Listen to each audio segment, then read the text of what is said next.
and welcome to Superbwoman Sundays at 7. I'm your host, Janet Neal, the founder and queen bee at the Superbwoman Incorporated. I'm so happy to have you here with us tonight.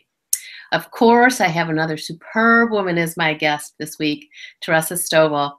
Now, before we get to TaRessa and wait till you hear her story, she's got a great story. Let me tell you a little bit about the Superbwoman. I was thinking about this, is how it all came about was one day I was working for a nonprofit in Newark, New Jersey, and we were doing an event to help women who wanted to become entrepreneurs. And I'm sitting there and I'm watching these women, strong, powerful, amazing women. I literally was like blown away because these women were so powerful. And I'm thinking, wow, what are they? Why are they here? They had so much power and energy. And I watched them come in and sit down in the auditorium. And we got up there to tell them how to start a business. And their energy went like this. And I was amazed. And I thought, these women have no idea how powerful they are.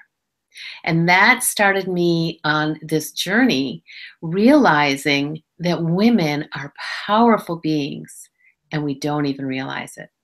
And the world needs our energy, our positive energy that we know how to put out there when we connect to our being. And that's what the Superbwoman is all about. It's about changing the paradigm from that of a superwoman who is all about doing. And let me tell you, and I'm sure TaRessa can attest to this as well, it is an unsustainable model. Only results in frustration and burnout, and it serves no one. And so I want people to change it to that of a superb woman. Add that B. It's all about the B. It's about taking the time to step back, to learn who you are, to connect with your values, with your strengths, with your vision of how your life should go, not relying on what other people tell you you should do. And when you do that, oh my goodness, you become like those women that I saw that were strong and powerful. You know of people who are like that. You're drawn to them. They just exude this energy. And so that's what I'm trying to do, is to show you examples of women. I've been so blessed to meet so many superb women on my path. I want to share their stories with you. So tonight is no exception. Let me tell you about TaRessa Stovall. So TaRessa comes from Seattle, Washington. She is the daughter of a Jewish mother and a Black father. And TaRessa is a journalist, a writer, a blogger, has done so many things in her life. And how we met was we were both living in Montclair, New Jersey. And at the time, TaRessa was a journalist for the local newspaper and wrote wonderful stories. And I really wanted to meet her. And I was trying to figure out how I was going to meet this writer because I really admired her. And at the time, I had a professional women's center and just opened it up, was working with a local bookstore who was going to help me with my very first event. And she decided, the woman who owned the bookstore, to bring in a local author to talk about her book. And lo and behold, it was TaRessa. So my very first event was listening to TaRessa talk about the book that she contributed to called Other People's Skin. And from there, we have gone on to become friends. TaRessa actually helped me name my book, that's not the one, Soul in Control, Reflections of a Reformed Superwoman. So I have a great deal of admiration and respect for TaRessa, and I want to welcome you, TaRessa, to the show tonight. Thank you, Janet. I am thrilled to be here. Well, I'm glad people can hear your story. So TaRessa, tell us, I alluded to this, that you grew up in Seattle, that your mother is Jewish, your father is Black, and now you live in Atlanta, Georgia, and you are working on a lot of different projects. Tell us how you got from Seattle and that upbringing to where you are today and what you are doing today. Okay. I grew up in Seattle. I'm a baby boomer. I was born in the 50s. And I grew up in a community that was extraordinary for a couple of reasons. What people may or may not know is that in Seattle, Washington, being biracial isn't particularly unusual. And it wasn't particularly unusual even in the mid-1950s. it was a state that never had any anti-miscegenation laws. And so there were Black people who came there who were maybe many who were fleeing the South, part of the migration pattern of African Americans, mostly from Texas and Louisiana, went to the West Coast of the United States. And there were no anti-miscegenation laws, so you had a lot of intermarriage. The other thing that was extraordinary about my family, the community we lived in, an extended family, is that all of the men were jazz musicians.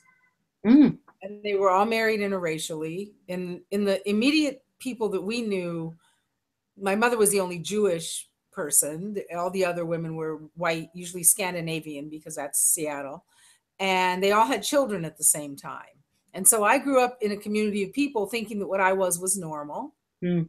There was no sense of otherness. There was no sense of strangeness. Nobody challenged my identity for a very long time.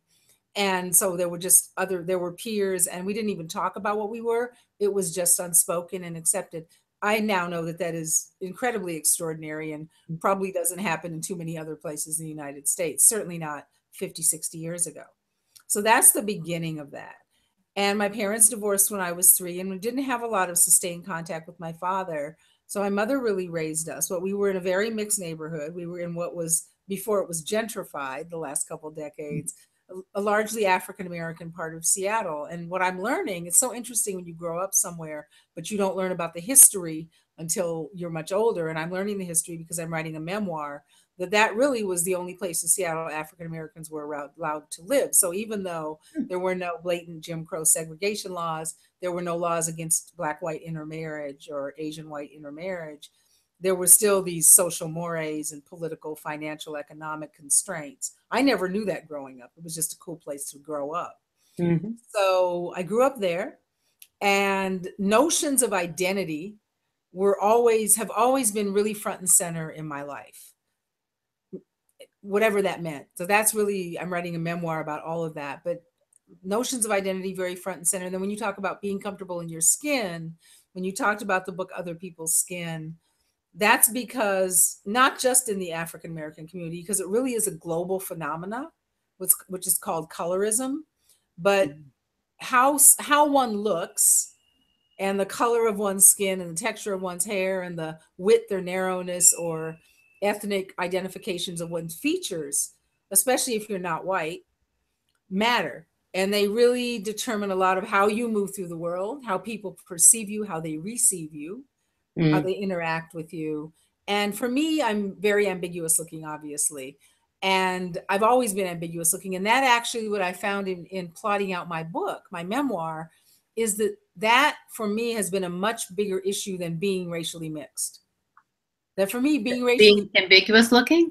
Yes. And not all racially mixed people are ambiguous looking, and not all ambiguous looking people are racially mixed. But what I found in kind of doing the, soul searching and analysis that's needed before you write a memoir is that number one for me, is being ambiguous looking. And when I go out into the world, that's there most of the time, depending where I am in the country and in the world, where I am geographically. Mm-hmm. And then also in the context of being a Black person or a woman of color, that I'm very light skinned, and I don't know if you can tell, but fairly straight hair, so that I don't have features that many people would automatically identify as white. We'll get back to that in a minute, or Black. Right. But within that context, there's a hierarchy. That's what colorism is. And so if the whiter that you look or that you are, you're at the top of the hierarchy. And that hierarchy is very much prevalent today. It is never lessened. So if you look at, except for a brief moment, maybe in the 60s and 70s, Black is beautiful kind of thing. But if you look, and this is worldwide, you might have seen it in China. I've traveled to Asia, South America, lived in South America, the Caribbean, and everywhere I've gone, when you see who's on magazine covers, who's on television screens, movie screens, and billboards, whether they're celebrities, politicians, models, they're the whitest looking people. When I traveled to Asia, it was many years ago, I was blown away. I was very young then. I didn't know it was global. And I said, wow, who are those people on those billboards? I mean, maybe they're half Asian, maybe. And I said, that's really similar. Yeah. what, so it's a global phenomena, and people are more aware of it now. Social media lets people talk about it more freely and within groups, but it's just very real. So all of those things come together to, for me, navigating the world that's always a factor. Mm-hmm. Mm-hmm. So you have always appeared to me to be talking about being comfortable in your own skin. You have always appeared to be comfortable in your own skin.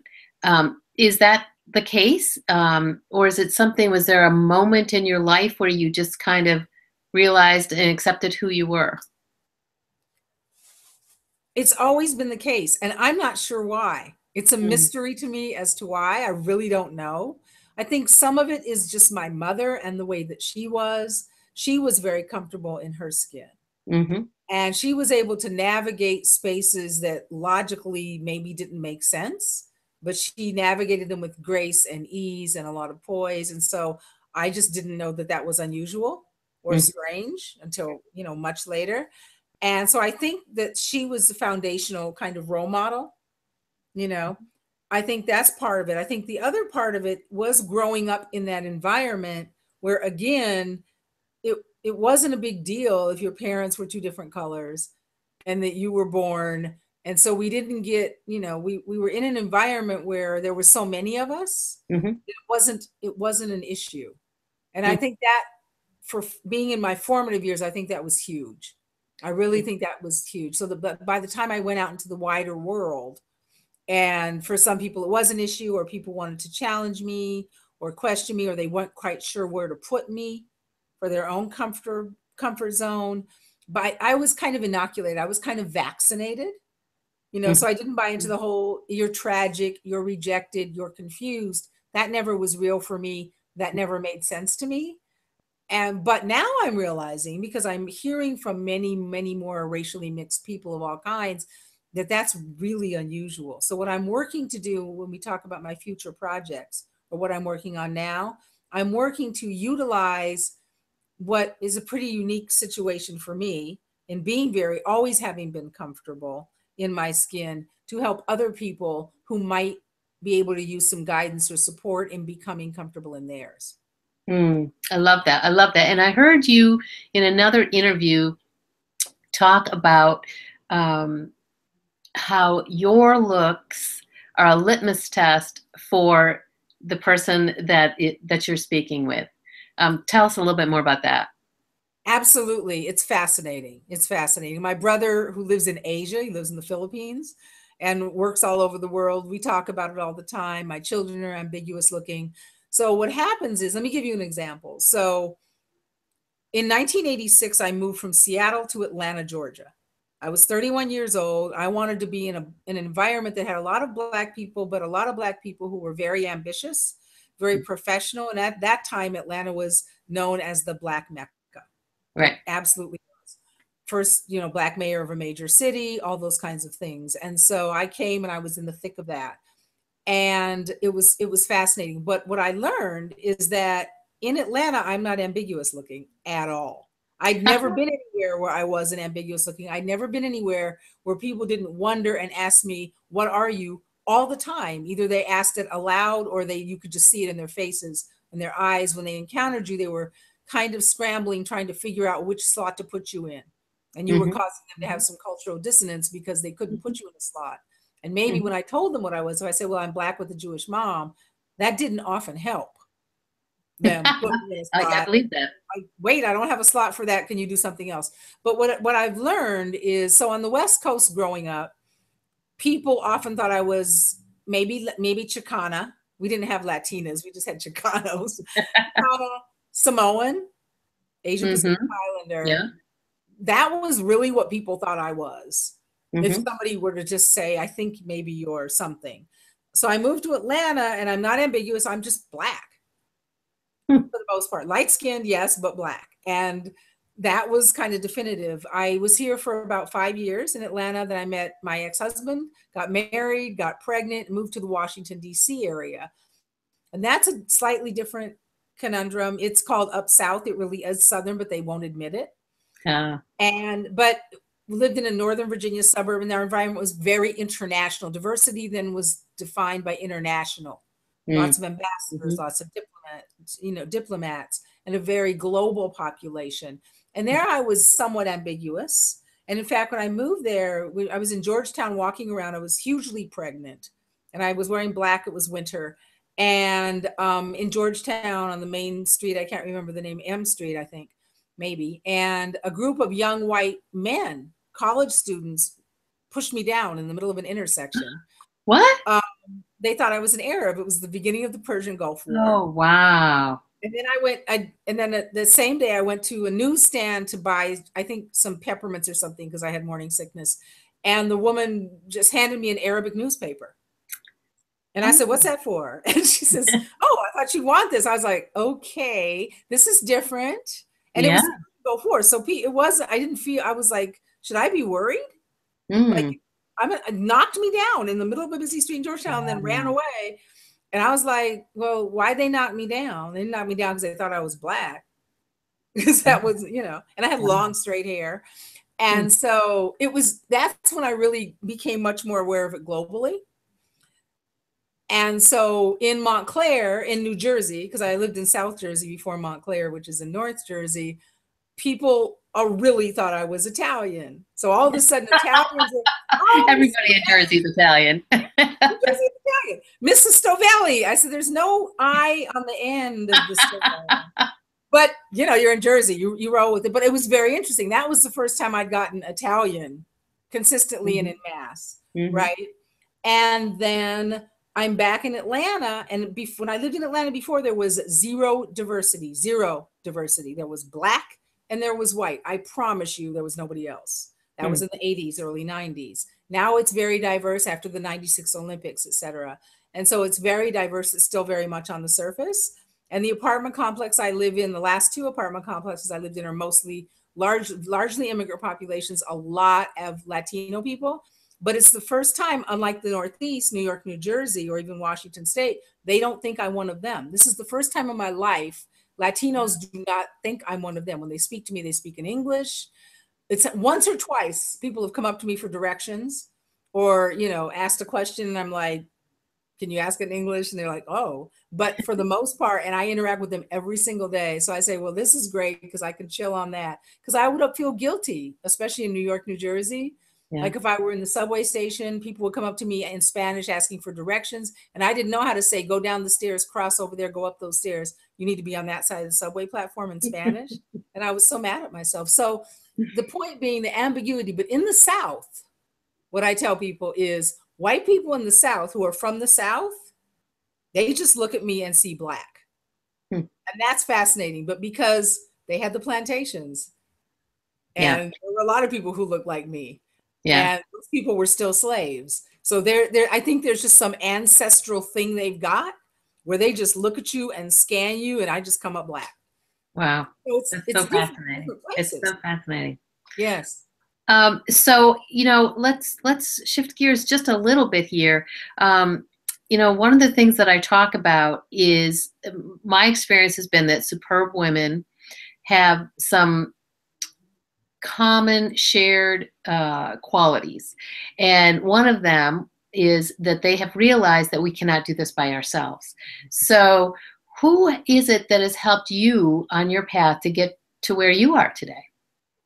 Well, I have to start with my mother, the late Rosalind Weisberg Stone. I have to start with her. She was so awesome. I knew she was awesome. And I always kind of, really idolized her, but she's been gone for 7 years. And as I grow older and especially move along the path of womanhood and motherhood, I realize every day I'm amazed anew at just how awesome she was. And I'm always talking to her like, Mom, really? Wow. Like I knew you were amazing. But so I would have to start with her. And she just, again, it was so organic with her that as a child, I didn't realize it was extraordinary. I didn't realize she was extraordinary. I knew she was wonderful, but I didn't know how unusual she was. She was comfortable in her skin. She was so comfortable when she moved to Seattle. She was originally from Minneapolis. She and my dad actually grew up together as family friends in Minneapolis. But when she moved to Seattle in the 50s, she would apply for jobs. She didn't look Jewish, just do this air quote. She didn't look Jewish. right? And so, but her maiden name was Weisberg. She wasn't married to my dad yet. And so when she would go to jobs, they'd want to hire her and they'd say to her, well, change your name, pass, Wow. don't be Jewish in Seattle, right? Mm-hmm. And she didn't. And she passed that on to us. So Mm. I want to start with my mother. I had other amazing mentors. Another pair of mentors that were probably kind of unexpected were Elmer Dixon and Aaron Dixon. And Elmer and Aaron Dixon were young Black men in the mid 1960s, 1968, who founded the first chapter of the Black Panther Party outside of California. And they were cousins with my best friend in middle school. So I just kind of encountered them, and they really had a huge effect on me. They were big role models. They helped my political education. They fed my brain in a way that school wasn't doing, just went to a regular public school. And I learned about politics in a very critical, analytical way from a global perspective. We were reading Mao Zedong and reading about liberation struggles all over the world, and in a way that just was perfect for 1968 and for Mm. somebody who was 13 Yeah. years old in 1968. Yeah. And so I give them props. Then I had some other amazing mentors from the community. There's a man named Larry Gossett who tricked me into going to college. I wasn't going to go to college, and he tricked me into going to college, which of course changed my life. In college, I went to the University of Washington for 2 years, and then I transferred to the Evergreen State College, which is a very different progressive kind of school. Mm.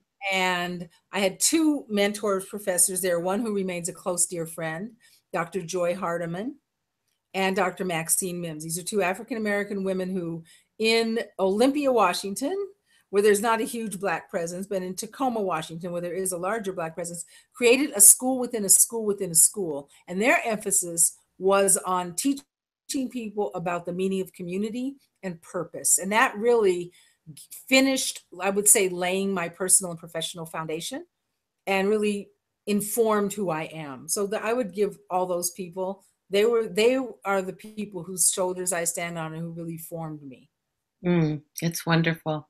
That's wonderful. I mean, you've had such rich experiences, and I can certainly see how your mother, just really laid the groundwork there for you. So that's so wonderful to hear. Let me ask you a question related to that, because one thing that I very much admire about you, that it's different than me, is you seem to welcome debate. I follow TaRessa on Facebook, and she is forever putting out controversial things and asking for people's feedback and encouraging debate about things. Is this something that your mother instilled in you? Is it something that all these different mentors kind of helped you to get to this point? Yes, definitely. I think they gave me a sense of purpose beyond my individual self. And that's what I really feel like I'm coming into now, Janet, more fully with my work, my creative work, my professional work. Like I really have asked, what is it that guides me? What is the point? So I do like to, I call it, get into trouble and start spicy conversations, but I do it because I love smart people. Mm. Okay. And I love to know what you think or feel. And I love to know what, especially people who are different from me, because Mhm. that's how I learn. That's like food for my brain, Mhm. right? I'm always seeking another perspective. I want to understand your perspective. We're looking at, i.e., the Democratic debate, and we're looking at Bernie Sanders and Hillary Clinton. I'm like, and I put a post. I'm like, okay, I need the white women to tell me how you're feeling about Hillary this time around, Right. Right. because that's a big deal. And I know how I feel about Hillary, but I want to know how somebody else feels about Hillary, and Mhm. somebody else who I think is a huge part of her target demographic, her natural support base. But I could be wrong. Maybe they're like, nah, we're liking Bernie Sanders. Don't assume things. So I like to not assume. I like to ask. And I do like the spicy conversations, Jenna, but always with the goal of us getting to understand something from another perspective, or seeing something in a way we would never have thought of on our own. And none of us can think of it on our own. You need other people. You need diverse perspectives. You need somebody who doesn't agree with you, but knows how to disagree agreeably and in a constructive kind of way, and say, well, have you thought about this? Mhm. Mhm. Or just say, well, yeah, I see what you mean, but this is how I feel about it. that feeds me. It feeds my soul, it feeds my spirit, it feeds my brain. And I hope, and I like to think it does it for other people who are engaging in it as well. Well, I want to thank you for doing that because it really has helped me, a person who was brought up very much avoiding conflict. It's really helped me to be able to see it from that perspective about how educational it is, and not personal. It's really all information, and so I do want to thank you for that. You're welcome. And it's a pleasure. It's hard. And it's also, none of us get to be in our comfort zones. Right. Right. Yeah. So let me ask you another question. What about gratitude? How does that play into your life? Gratitude is huge. I think like you know, I really love the transformational kind of self-help, anything inspiring and informative. And I remember when, you know, Oprah was, you know, kind of introduced us all to the attitude of gratitude, and whether you're writing in a journal every day. I have a gratitude jar. I'm not really great about every day. I'm trying to get better about it, but I have pretty little pieces of paper I fold out. But more than that, what I try to do, Janet, is really practice stopping during the day, even if it's just mentally, and paying attention to and being grateful for the many things we take for granted. You know, we take for granted the fact that we can walk or sit or bend without pain, if that's the case, or see or hear, things we really take for granted. A good meal with somebody we love, whatever, being able to watch, you know, junk TV and enjoy it and have the cable work, have the internet work, whatever it is. So I'm really pushing myself and challenging myself to do more just moments, everyday things that we would take for granted, in addition to all the big deal things and the new job or the, you know, the book deal or whatever, but the little tiny things. And I think that also when I get stressed out, that's a game I play with myself. I say, okay, you can just wig out for like 10 minutes, and then you've got to go to gratitudes. And the more mundane the things you are giving thanks for, the better. And I challenge myself. That's great. That's wonderful. So lastly, the quality that I see in superb women is their ability to let go of shoulds. So what is a should that you have learned to let go of or are working on letting go of? I would say working on. I am very much in the process of letting go of, I guess I call it, for lack of a better word, and there's probably a much better term, day-to-day parenting. So my son is 24, my daughter's 22. They're on their paths, they're out in the world, all the things that we raised them to do and to be. And nobody helps us. I think what I think about it, this is a market opportunity for somebody, Janet. You know, I'll just share it in case somebody wants to pick it up and run with it. And they can thank us for giving them the idea. When we were pregnant, our generation, you had what to expect when you're expecting. You had your regular visits to the OBGYN. You were inundated. You suddenly got subscriptions to the 5 different parenting magazines showed up in your mailbox because they bought the list from your OBGYN or whatever, wherever you bought your prenatal vitamins. You know, it was a whole culture. I'm not finding anything comparable for this part of the journey to help us transition, upgrade, evolve into hands-off. I've got young adults, they're out in the world, but so much of parenting is a habit. And it's so deeply ingrained. So I'm trying to learn to be what I call a 911 parent, where obviously if there's an emergency, they're going to call me and I'll do whatever I can to be there for them. But to not, like, my son is kind of finding himself on his journey right now. And I'm having to accept that the way he's doing it doesn't have to make sense to me. Now, intellectually, that's really easy. It's really tough. Yeah. Because for 25 years, ever since he was conceived and I knew he was there, I've gone in the other direction. And so it's really hard for me not to try to guide or advise or suggest or just say, so you're what? Yeah, okay. That's a struggle. So the shoulds that come with what is a good parent and changing what is a good parent of functional young adults. Yeah. Yeah. Right. Yeah, it's a tough one, but I'm sure, like I say, we can't do this by ourselves. I'm sure there are women out there who've been there, done that, who could give us both some advice on that. Exactly. So I would say part of being a superb woman or person is being purpose driven. And you definitely are. You have been. That's one of the things I loved about you ever since I met you. And you embody that. And you really put it to work in everything that you do. And I think that to me is what is part of what's so great about Janet Neal. So I wanted to say that. Thank you. Thanks. Absolutely. Well, enough about me. So, TaRessa, tell us what's next for you. What's next for me is I'm moving, I would say, back into a place I haven't really been in since my 20s a lot, is more of my own creative writing. So I'm working on a memoir, and it's a memoir about my identity. And I'm excited about that. I'm really excited about that. And at the same time, I'm creating a movement. And the purpose of the movement, the memoir becomes part of that, is to evolve the conversation around identity. That's racial, ethnic, religious, national, gender, sexuality, identity, period. Because I believe that that is a primary area where we all need to build some skills to really live in the 21st century that we're in. Like we're in it, but we don't have the skill sets we need. Collectively, any of us. And I'm not singling out any group. I think we all have to undergo a lot of evolution.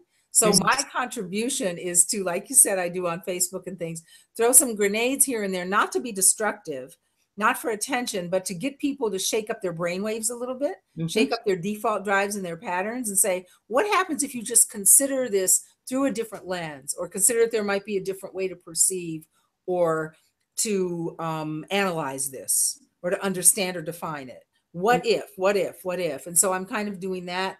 And then the tagline for my blog, I have my blog, Black and Bluish, BLEWISH.com, which is, this is for people who are and in a world of either or. So however that shows up for you, that can show up again in many, many different ways. It can show up for just people who are multicultural.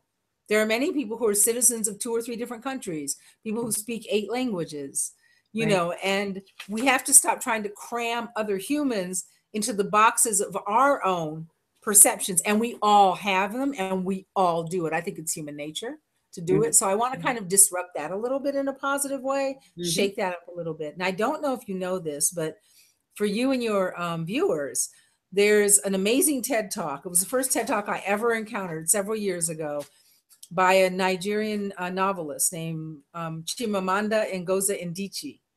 And it's called The Danger of a Single Story. So I want you and your viewers to Google TED Talk, The Danger of a Single Story. Changed my life. She took TED Talks to a whole new level with this. It changed many people's lives. She's an amazing author and thought leader. Beyonce uses her work in some of her speeches and her songs and in her concerts, about feminism and challenging notions of feminism with young people. She's young. But the danger of a single story, danger of a single story is what I'm working to provide an alternative to. That's really what this is about. So I'm resurrecting my blog, Black and Bluish. I'm working on the memoir and the movement, and they'll all be part of the greater whole, which is to help take us all to the next level of awareness about each other as humans. All of our labels, all of our categories, all of our definitions, that's all great, but we can't ever forget that we're all ultimately human. And so maybe there's a time to, just accept our differences and move on our commonalities when that's the right thing. Beautiful. That's beautiful. I love that saying, that it's for and say it again, the and in a world of either or. People who are and in a world of either or. I love that. Again, that can take many different forms. It's not just racial or ethnic. It's very exciting. Well, you're exciting, TaRessa. And I'm so glad that you could be my guest today and to share just a snippet of what you're about. And I encourage everybody, at the end of this tape, you will see a slide on how to get to TaRessa's blog, how to learn more about her. And I will also include a link for that TED Talk that you referred to. Yes, Danger of a Single Story. And let me know what you think of it. Oh, I will. Definitely. Beautiful. So thanks so much, TaRessa, for joining us today. Thank you, Janet. It's been an honor. Oh, thank you. So Blessings. thank you guys for watching today. I'm always thrilled to have you in our audience, and come back next week because I'll have another superb woman at that point. And don't forget that we have our new offering called the Tribe of Superb Women. It's an online community because, as I say, we cannot do this by ourselves. And it's a community for women to be able to lift each other up, to share our gratitudes, to share our excitements, to get feedback, to tell us about what's going on for you. And so you see a slide about that as well. So join us again next week. And until then, have a superb week. Thanks.